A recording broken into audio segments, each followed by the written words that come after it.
Hey guys, this is Camfrey15. I get to say it first this time. Uh, Oh, Cameron. The Red Wolf here, and I just want to interrupt your video to ask one simple question to your audience here. what's that? How many likes can I do you get? How do you like right now? What is that like number, please? I appreciate it. Okay. I don't know if I understood most of that, but okay. I'm just asking the people to hit the like button. All right. Yes, hit that like button if you want more of My Hero Academia content. But we are back with My Hero Academia anime. Just like the manga went on a 2-week break. Last week, the anime went on a break. So we didn't cover the anime last week, nor the manga last week. But obviously, my manga fans, they were hyped, especially at the end of this recent chapter in the anime. We're even getting more build-up hype for this apparent war arc that's going to be coming soon. And in this episode, we see obviously Deku, Bakugou, and Todoroki train under Mr. Endeavor as he gives them some, I guess, teaching points of how to be better heroes and overcoming their own weaknesses. So, other than that, let's start this episode review off with our lovely bird named Hawks. As he does what again? meet with the villains, and get Yes. Getting intel. Now we don't. The only people's faces we see are Dobby, Toga, Twice, and the one crocodile-looking sword guy. I keep forgetting his name. Spinner. Yeah, spinning. Now there was one individual who was talking about, oh, good job, Hawks, on spreading the meta liberation book. It's making it so it's making the heroes understand about redestrousness or something like that. Now they only showed, like, I guess his jaw. They didn't show his full out face, so we don't see who he is. If you've seen, like, I guess promotional images, you know what he looks like, even if you watch the anime. But obviously they're keeping his face hidden because he's a big arc figure in the My Villain Academia arc that I'm still waiting for us to get to. But yeah, we're going to totally ignore that next week is going to be a total filler episode. Well, it's gonna be centered around, Yes, I know. Raka and Sue and others. We'll get to that in a quick second. Anyways, Hawks leaves a wing to try to, like, I guess, spy in on them, and I think this is when he found out about the whole in 4 months time we're gonna have a big war, and then Toga makes the kind of thing, well, yes, and then Shigaraki will make things go boom. That's not Harley Quinn. I don't know who that is. Also, she made another Isuku. I still don't understand why people sim for Toga. I mean, she is pretty thick. I would rather not say she's pretty kinky, but okay. I mean, technically, yeah, she is pretty, like, as people say. But yeah, I don't know why people sim for Toga. Yeah. Okay. Now Hawks's plan essentially is, well, I'm guessing you can say he's already thinking of a backup plan if things fail. And obviously, as you see in the montage, all the future pro heroes are wannabe pro heroes are achieving to be heroes. We see the nice, lovely montage of all the young heroes we know up to this point, essentially in their own individual internship arcs, I guess, training, because just like Deku, Bakugou, and Todoroki, I'm guessing the heroes that are in control of them obviously got the word as well to train these kids to essentially save the day and be the backup plan if, say, the front line falls, and we need to rely on the kids to save the entire world or the entire country of Japan, and stuff like that. Which, for kids that are probably like 16, around 18 years of age, That's a lot to put on their shoulders. Now, albeit, they're not going to tell them, hey, yeah, we're preparing for a big war, and you guys need to train, because that's just going to put much added stress on them. But, yeah, they also do, in this montage, they show a paneling of Mirio. I don't know if that's a hint to him maybe getting his quirk back, which we still need to know, how is he going to get his quirk back? Are they going to find some way to reverse it, or is Eri going to do something about it if she masters her quirk? I hope so. So yeah, it's a nice thing. It was a nice montage. I think honestly that montage in the manga was like where they ended a chapter or something like that. But it was a nice montage seeing all the young heroes, which was only really the big three in Class 1A and Class 1B, just training to get stronger and stuff like that. You know, speaking of our new big three, the thing is, we talk about Deku, Bakugou, and Todoroki with their training with Endeavor. And since Endeavor, after reading the book, finds out I need to prepare these guys for the oncoming war, otherwise we're all gonna die. And villains will run, Japan all over again. And two, he also talked to the commission saying that they have to prepare their students. So essentially he asked them straight up, okay, what are your three weaknesses? Deku essentially says it's just controlling my power, doing a better job of controlling my power and using it, especially hinting at Black Whip. He goes on a funny long montage where Bakugou is over here like, this motherfucker just don't shut up. And yeah, I never understood everything. Oh, I loved how Burnin, his sidekick, was like, I didn't even know what he was saying about this entire stuff.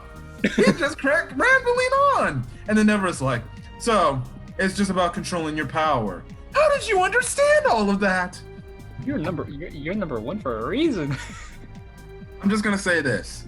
You're gonna like Burnin. Especially the fact how she keeps antagonizing Bakugou. Does she have a role in the war arc at all? She's kind of a smaller role character.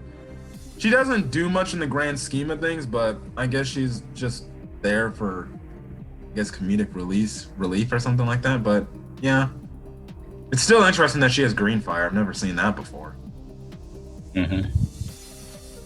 So that's that's Deku's thing, essentially controlling his whole thing, and he brings up about his air force and everything else.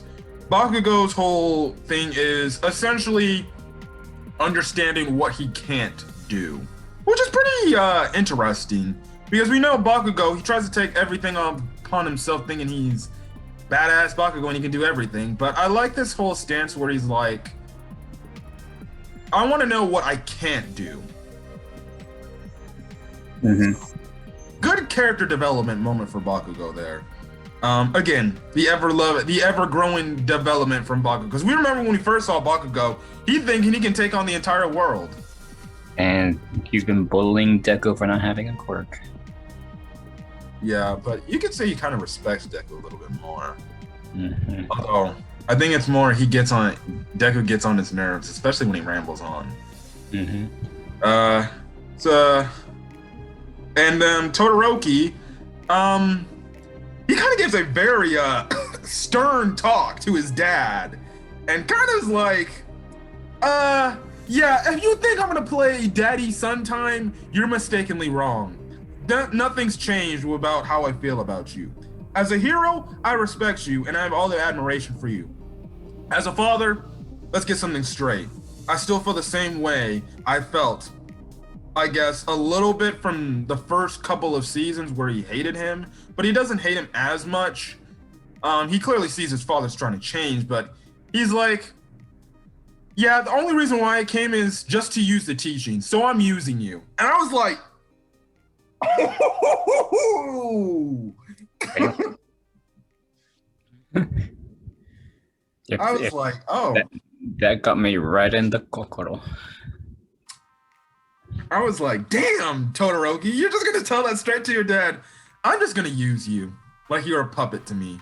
And I'm like, well, that's one way to, I guess, learn something from your father. But again, can we just say this? Can we blame the kid? Nah, I guess not. No. Like the kid was abused to try to forcibly just do something he didn't want to do when he was a kid by his dad when he was just like probably like 5 or 6. And then he got his somewhere around it. Yeah, and then everything that happened with their mom and everything, again, yes, Todoroki, he has garnered some respect towards his father as a father, but you can still see he kind of wants nothing to do with him. Huh? As a hero, not a father. Well, I'm just saying he's garnered some respect for him as a father. He obviously has the utmost respect for him as a hero. What I'm trying to say is, at least he's a little bit more open to say maybe my father can change. Are you sure he has some respect? I'm not even sure he has that much. I would say a little bit. How about that? Does he? Okay. Let's move on. Well, we don't know. We don't know how he truly innerly feels. We just know, like, okay, he just doesn't like his father, and it doesn't matter. He doesn't see his father really as as a loving father. He just sees him as somebody he can use his teachings as a stepping stone to further himself to get better. So yeah, Endeavor's kind of off-put by this, and he's like, all right, fine, okay, that's fair game, I understand. And he's like, fine, from this point on, I'm gonna treat you guys like heroes. And this is when we kind of get his teachings. And Endeavor says the 3 top categories of being a hero is rescue, evacuation, and fighting. He essentially says, like, when I'm in patrol, I made sure to know the entire city's landscape, so then I can be able to get to the crime fast as hell and stuff like that. And we see that happening. So he goes on now. It's funny because we wondered, from the last episode, how was he able to get there so fast on instant? Well, he obviously has those little calm things in his ear, so it makes sense why he would be able to just, okay, I hear something, dipping, go, and everything. That kind of throws the 3 off their game, so they try to follow. Well, the thing is about Endeavor is he's telling all of them so, and essentially Endeavor tells him, okay, here's a good bargain. Try to capture a villain this entire internship program in the winter before I can do it. Which is essentially, I guess you can say, like a kind of a race thing. Essentially, he wants them to get faster than he can, because he says, well, the faster you can get there, the faster you can save more lives to prevent catastrophic things from happening and stuff like that. And that's where we see him just speed off. And he gets to the crime way faster than our lovely heroes. Yep. Because they were kind of off-put about how fast he can get. And they also, Todoroki kind of makes the mention of the fact how, Endeavor uses his flames to increase his speed. And well, we also find out that Endeavor also uses flames to scare off the villain because of the freeway and how the flames, since the freeway's always fast moving, the wind made the villain feel the flames of him taking a different path that made Endeavor get there faster and stuff like that. So that was pretty cool. The next thing, I guess you can say, which was kind of a nice teaching moment, is he kind of first he tells Bakugou, like, Bakugou, since you and my course are kind of similar in the way we move, well, you should probably get there faster than me.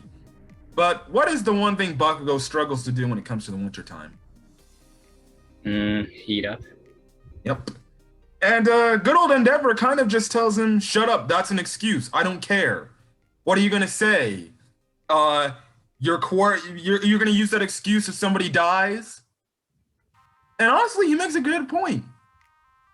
Bakugou can't use that excuse of saying, oh, my quirk takes a long time to heat up in the wintertime. But you're a hero. You should find a way to counter that and get better from that and improve from that. And I like the fact that he's like, this isn't a class. This is like real life work here. this essentially determines life or death.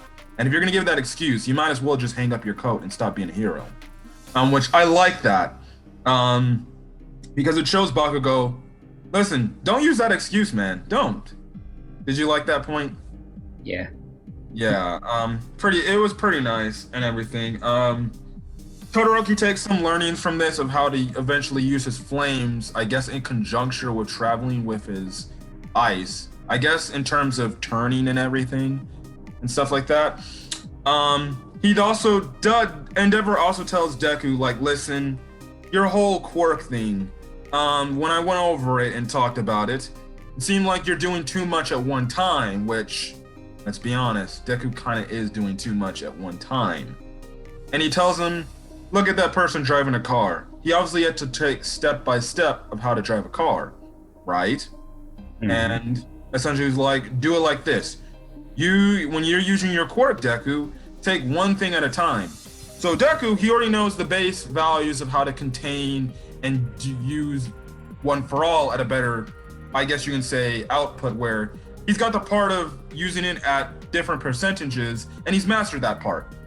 Now he has to master how to use Air Force without really thinking. And then he can go on and use Black Whip.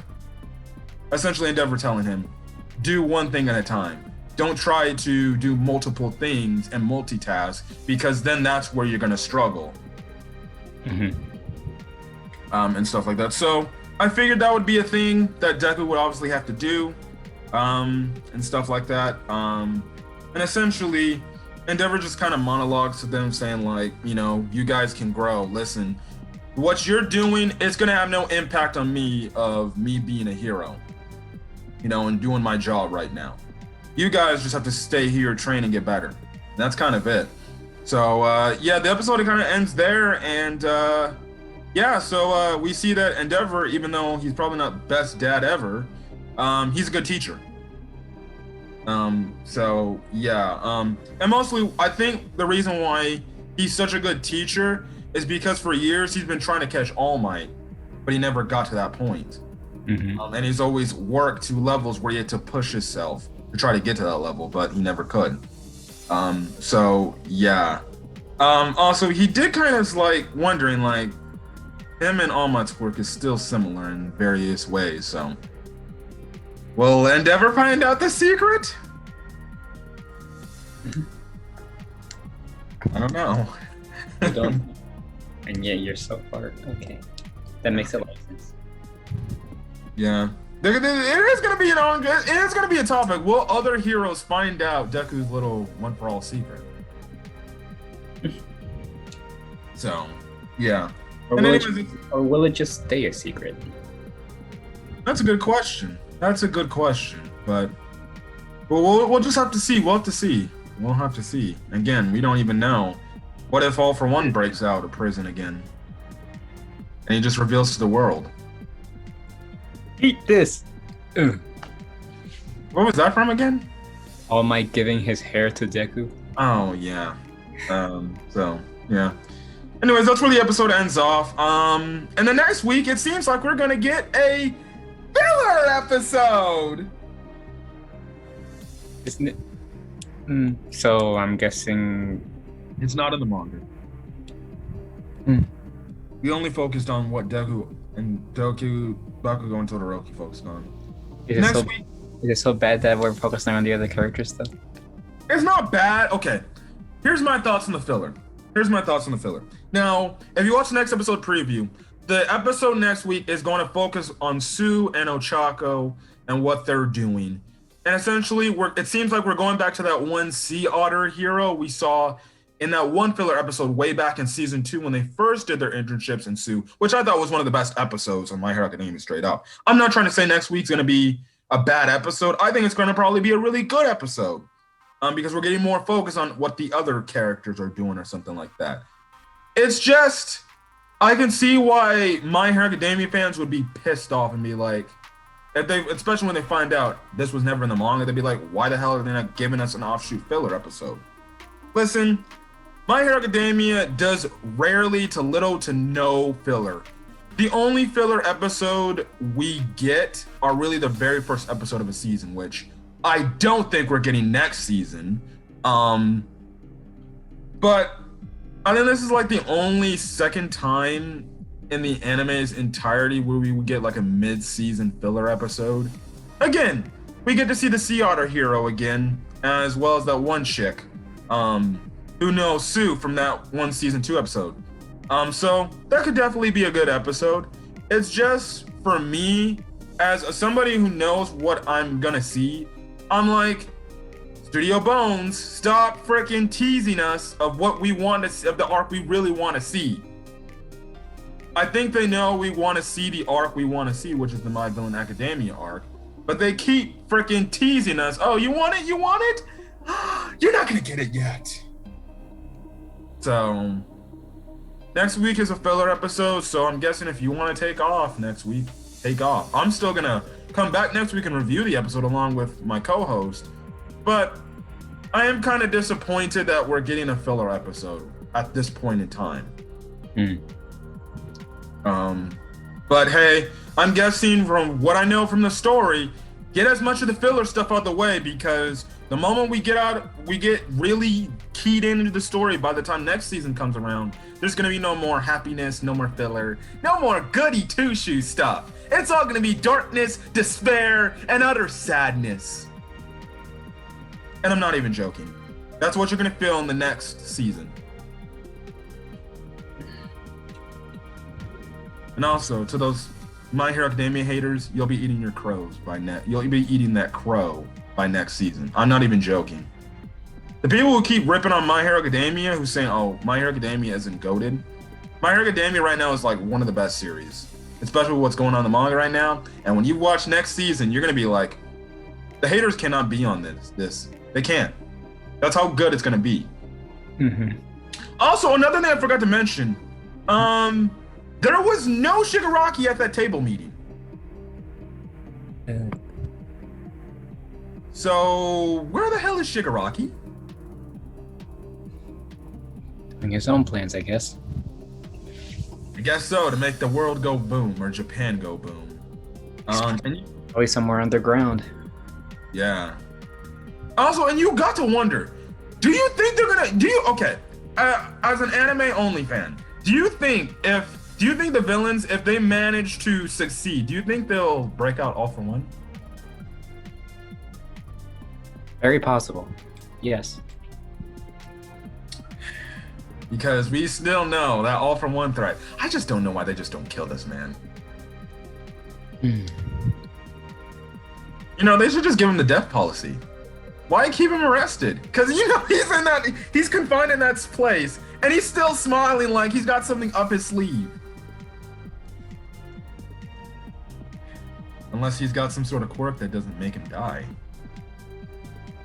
Oh, If it was that easy, then All Might would have killed him right there, but nope.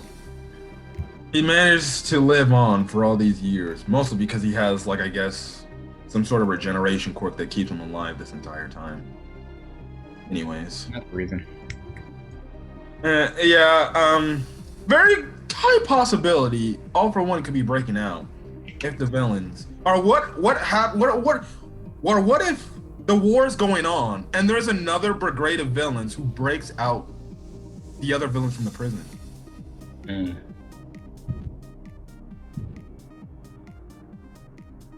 Does that include Stain? Yeah, Stain's in prison. Stain's actually in the same prison as All for One. He's in Tartarus. I haven't seen him in a while. So. Yep, that's the question too. Will Stain ever get out? I mean, if they do break them out, what will Stain do? Yeah. Will he actually join the villain side? No, knowing that Shigaraki now has conviction since they first met. Well, we know Stain's thing is he's kind of like an anti-hero. He only takes out heroes that he feels that aren't heroic, aren't which is the embodiment of a hero. Pretty much all the heroes except for All Might and Deku. I guess you can make that argument. You can make that argument. So You're lagging. Oh, I am? Lag! Stop! Okay, back. Um, yeah. I think you can make that. I think you can make that thing, but well, I would say some Class A members are like the embodiment of what a true hero is supposed to be as well. Because we definitely know Ida is, especially after that incident. Yeah, I guess so. Yeah. But So, Bakugou. well, I guess maybe that comes down to what Stain thinks, but yeah. Very interesting stuff to talk about. See, My Hero Academia can, especially this part, there were so many theories that were gonna happen of what could happen, but yeah, But hey, entertaining to think that's about. the theory. So yeah, but anyways, we'll be back next week to talk this filler episode, regardless how I feel about it. So yeah, anyways, or actually, let me ask you the question: are you looking forward to next week's episode though? I'm gonna watch it regardless. I mean, Yeah. I'm pretty sure it might be enjoyable. Yeah, I think it's gonna be enjoyable. Also, we get to see that very cute water girl in that sea otter. You know, the one that had complete trust in Sue that I almost thought was gonna die way back then. I'm hoping he doesn't die. I was about to say, that's earlier in the season? Really? I literally thought they were gonna die in season 2. One of them, either the one girl with the blue hair or the sea otter guy. Oh, and I guess another good thing about the filler episode, we get to see more Nejire Hado. I know you're happy about that. Yes, because Nejire never gets any focus. Because it's always Tamaki and friggin' Mirio. I love them, but they never focus on Nejire all that much. Yeah, that's kind of weird considering she's one of the big 3. Yeah. But hey, maybe she gets some moments next week, even though technically it's probably more focused on Ochako and Sue. But hey, it is what it is. Anyways, we'll catch you guys in the next video. Sue. Yeah. So if you guys like the video, leave a like. Like my co-host said at the start of the video. Hit the subscribe button not only to my channel but his channel as well. So I'll link that in the description.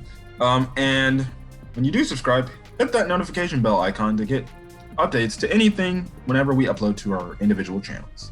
Also, put in the comment section your thoughts on this week's episode of My Hero Academia. Manga fans, do not post spoilers, please and thank you. I know the manga's going ham right now. The last chapter was so hyped that, God. Please do not post manga spoilers. Thank you. Anyways, we're gonna get out of here. So this has been Camper 15. And the Red Wolf. We're signing out. We'll see you guys on the next video. And fun fact, guys, speaking about hero stuff, tomorrow night I will probably be doing a review about Black Widow. Yes, the highly anticipated MCU movie. Me and my co-host are gonna be seeing that tomorrow, but he won't be joining because he typically doesn't join my movie reviews. Unless he wants to. Me. Of course not. I'm not much of a reviewer. Yeah. Anyways, we'll catch you guys on the next video. Till then, guys, we'll see you guys later. Peace. Peace.